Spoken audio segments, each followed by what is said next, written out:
Fox News. Breaking news.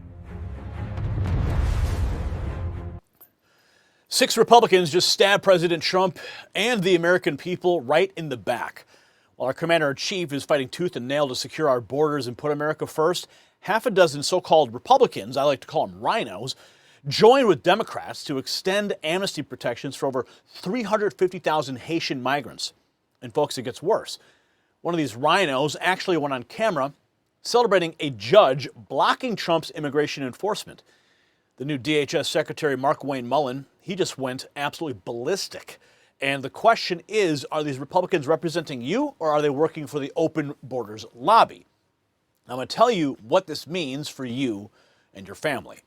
Right now, 65% of Haitian-headed households in America, they're all on welfare.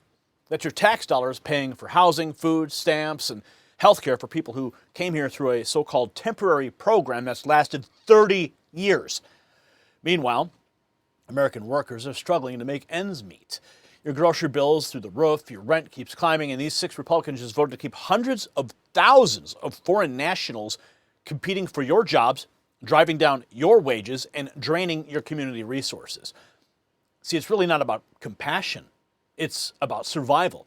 When one TPS recipient just killed a woman in Florida, when crime is surging and communities flooded with migrants, when hospitals and schools are overwhelmed, these politicians are choosing illegals over Americans. And Maria Salazar from Florida, actually said that she's happy the judge blocked Trump's efforts to end this madness. Happy.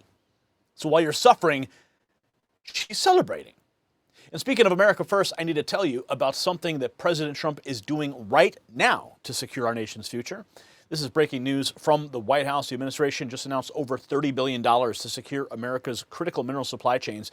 And they've named a specific Alaskan project as a key strategic asset for U.S. mineral independence. I'm talking about Vizsla Copper. Now, I've been to their drilling site myself, the one in Canada. I've seen it with my own eyes, and what's now happening in Alaska, it's bigger than most people can realize. See, President Trump just unveiled Project Vault. It's a $12 billion strategic minerals reserve designed to stockpile essential resources and keep America dominant in the global economy. This is exactly the kind of bold America First leadership that we need. While rhinos are busy protecting foreign nationals, Trump is protecting American economic security. Now pay attention, you can find Vizsla Copper trading in the U.S. under VCUFF and in Canada as VCU.V. It's on the screen there. Check the exclusive briefing only for Next News viewers right down below. Now let's get back to these Republican traitors who just handed Democrats a massive win on immigration. I'm going to tell you what gets my blood boiling about the whole thing.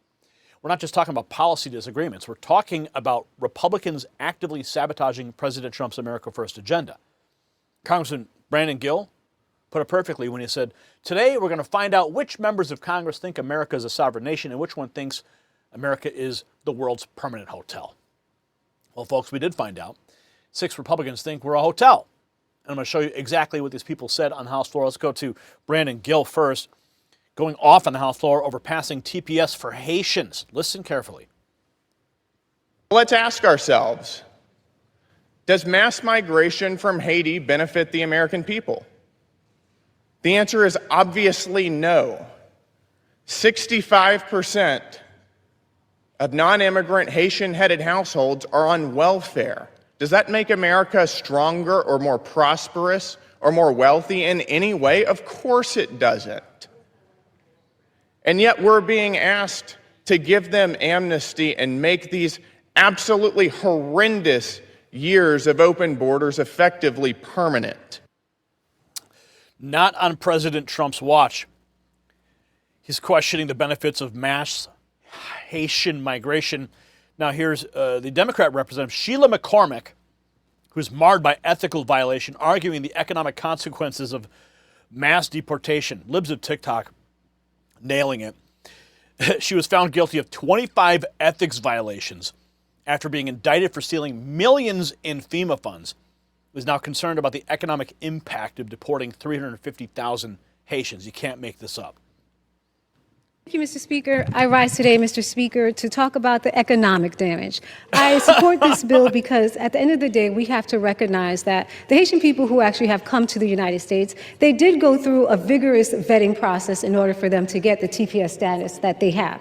Second of all, if we're looking at the economic damage that will come to actually pushing out more than 350,000 TPS recipients, we know that's going to be devastated to our market. There is a better way. We should be contemplating not just extending TPS in this bill to 2029, but also figuring out how we can actually transition. While these TPS recipients hold over 100,000 jobs in healthcare, which is actually a fact, why don't we put together some kind of continuing education program for Americans so they can replace them? What is the rush to kick them out the country and to leave all these positions open with no one to refill them?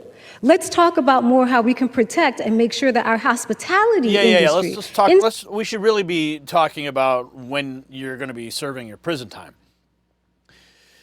And now we have Markwayne Mullin going ballistic after 6 House Republicans voted to extend temporary protected status for Haitians. Listen to this. Here he is with Laura Ingram. Carlo Jimenez, Nicole Maliotakis.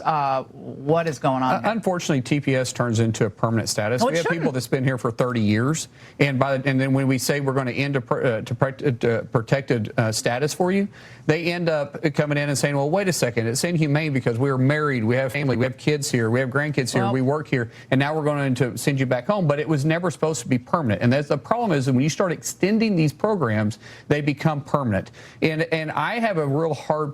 I have a hard issue with TPS to begin with because we don't ever end it. We always extend it. Temporary. We have asylum laws here, and if you need asylum and you can prove that you have asylum, we're pretty generous in that. Very small percentage. But it is a very small percentage. But that's what I'm saying. If you can prove it, which is the president has tightened that up. And President Trump, we have tightened the asylum language up. It's been brilliant. At the border, brilliant lockdown. They're not accepting the fake asylees.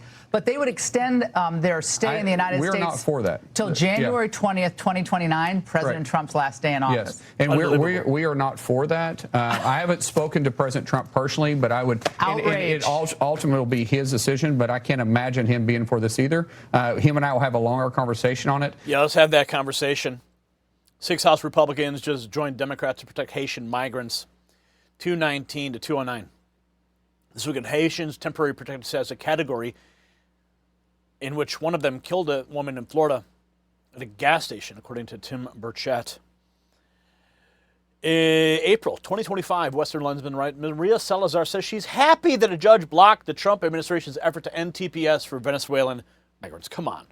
We have a lot of people who come from other parts of the world, and I am very happy that right now the TPS program and the people who came in through the 220I and different forms of immigration procedures are continuing. We are giving protection to the Venezuelans through the TPS because the courts came in and they indicated to the Trump administration that they needed to have some due process of law.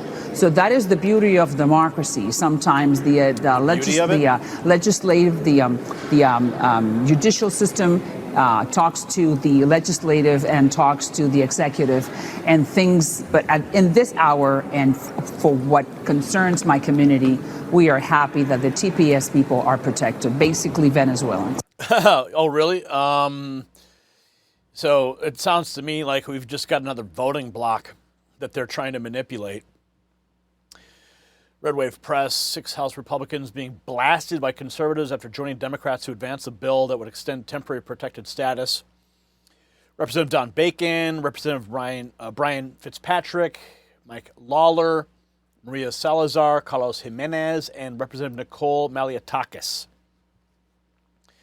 And here is Bill Malugin. 6 Republican members of Congress are facing backlash now for supporting a Democrats' measure to extend temporary protected status for over 300,000 Haitian migrants. Our congressional correspondent Bill Malugin has the latest on that for us. Hello, Bill. Hey, Sandra, good afternoon to you. In the next 15 to 30 minutes or so, we expect the House to start voting on a three-year extension of TPS for 350,000 Haitians living in the U.S. And right now, there's a whole lot of outrage on the right because of what happened yesterday. That was when 6 House Republicans voted with Democrats to advance this motion to extend the TPS. Now, this only is moving forward today because of the help from Republicans yesterday, and some of them are now explaining themselves on X. Nebraska Congressman Don Bacon writing in part, quote, removing TPS status for Haitians living in the United States would cost 350,000 workers their ability to work at a time when we're already facing serious workforce shortages. I don't see the goodness of deporting people who are here legally working and contributing to our country. But Republican immigration hawks are slamming these GOP members. Pennsylvania Congressman Scott Perry writing in part, quote, 6 Republicans teamed up with Democrats to allow backdoor amnesty for hundreds of thousands of Haitians who came into our country illegally, betraying American citizens. Then Texas Congressman Brandon Gill wrote, quote, today we're going to find out which members of Congress think America is a sovereign nation and which ones think America is the world's permanent hotel. As you can imagine, Democrats now feel wind in their sails ahead of today's vote, and they say these 350,000 Haitians are critical to America. Haitian TPS holders are parents. They are most definitely caregivers. Okay, enough. 6 rhinos exposed for stabbing Trump in the back on Amnesty. Now, here's the truth, okay? Temporary protected status was never supposed to be permanent. That's why it's called temporary. Secretary Mullin laid it out crystal clear. We have people who've been here 30 years on a temporary program. Then when we finally try to end it, they say it's inhumane because they've got kids and grandkids here. Look, it's a scam, folks. It's always been a scam. Democrats designed it this way. Extend until temporary becomes permanent. And then anyone who objects gets called heartless. But you know what's actually inhumane? Making American citizens foot the bill for people who shouldn't be here in the first place. Making American families less safe while politicians protect criminals. That's the real cruelty. So America, listen, this is a wake-up call. We need to know exactly who's fighting for us and who's selling us out. These 6 Republicans, Bacon, Fitzpatrick, Lawler, Salazar, Jimenez, and Malliotakis, they need to hear from their constituents. They need to know that betraying President Trump's agenda comes with consequences at the ballot box. So share this video with everybody you know, especially if you're in Nebraska, Pennsylvania, New York, or Florida. And comment below and tell me, should these rhinos face primary challenges? Yes or no? I want to know what you think. And since you're here, this is something special just for you. Text raw feed 844-840-4963. That's how you get insider access directly connected with me when the notifications from YouTube never show up. I will text you one time every night, and you'll get all the details that you need to get caught up on the day's news. And while you're showing your patriotism, check out the Next News merch shelf below this video. Wear your values proudly, folks. We're in the fight for the soul of our republic, and we need every American in this battle. For the Next News Network, I'm Gary Franchi. Stay informed and stay free. The system controls information. Information control is power. They don't want you to see this. The truth only survives together. They don't want this shared. Share this now. You know out.